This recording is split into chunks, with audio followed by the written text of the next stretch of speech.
My observation of the way in which businesses, PR agencies included, are run suggests to me that there ought to be a much greater integration of employee communications and all of the other communications functions. And you were defending the position that it should be the PR people who are in charge of that, right? Absolutely. Why?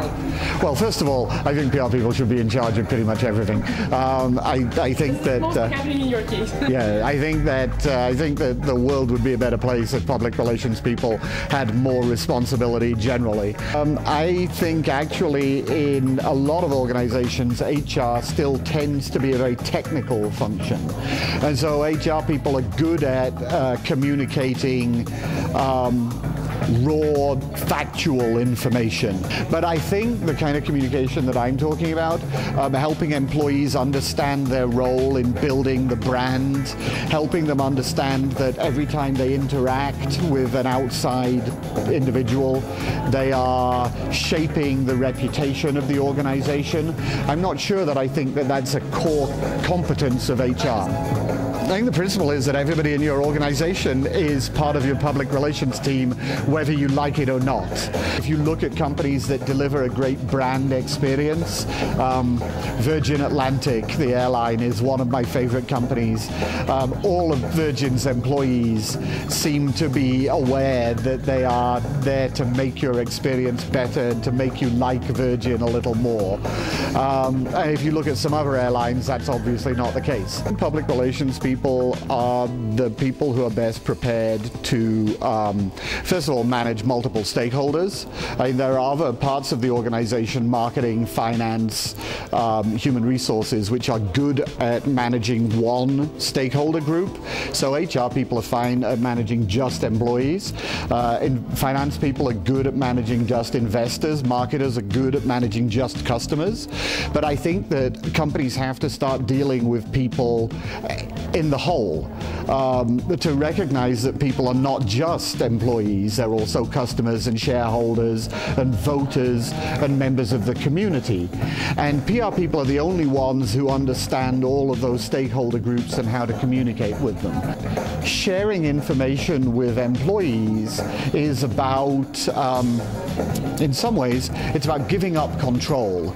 It's about giving them the information and then knowing that they may go out and, tell the story in a slightly different way, put their own spin on it, interpret it their own way. To a certain extent, that's what PR people have always done. PR people have always gone to journalists and told a story, but they never knew whether that story was going to appear in the newspaper in exactly the same way. So we're used to giving up control. Whereas I think marketers are used to having control over the message. They're used to they make an ad and then they put it on the screen and it always looks the way they want it to look. That's not how modern communications is going to work. Modern communications is going to be about other people telling your story, and you can't control that. Whether they're bloggers, journalists, housewives, employees, members of your local community, you can't control what they say. And I think PR people are not great at giving up control, but better at giving up control, more familiar with how it works. What can I say about privacy and publicity? I am in broad agreement with Max yesterday that the trend towards greater institutional transparency is a very good thing.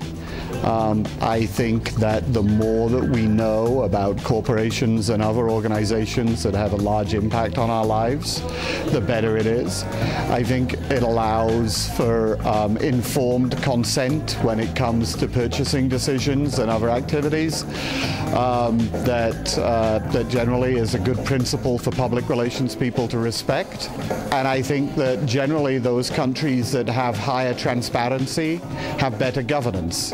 So on that score, I'm all in favor of more publicity. I do think, however, that there were some very good points made about the need for organizations to respect personal privacy. And I think that companies that gather large amounts of data about their customers need to be very careful about how they're going to use that information. So I think it's important to draw a distinction between institutional transparency and personal privacy. It is perfectly legitimate for for people to demand more information about the institutions that shape their lives. At the same time, I think that individuals need to protect themselves against being exploited by those organizations, and that means that some data, even if it's shared one time, doesn't enter the public domain. One area that's very interesting to me is things like medical records. If we all have detailed medical records, is it fair to share those with an employer who might say, I don't want to hire somebody who has diabetes, or I don't want to hire somebody who has high cholesterol? And that information then becomes a way for companies to yes, precisely, discriminate or exclude or exploit people. I think the difference is not between who can do and not do certain things.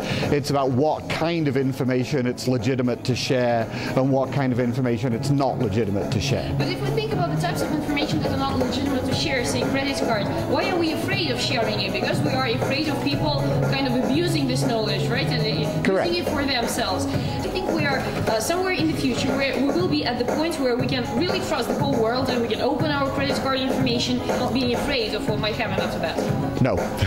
It is entirely possible that thousands of years from now society will have evolved to the point that we are all incredibly honest, but I think it's unrealistic to assume that that's going to happen anytime in the immediate future. I think you'll see a lot more corporate transparency, a lot more organizational transparency, because I think, not necessarily because the law says you have to be more transparent, but because I think consumers are going to want to do business with companies that they know a lot about, that they trust, and that have shown that they trust them.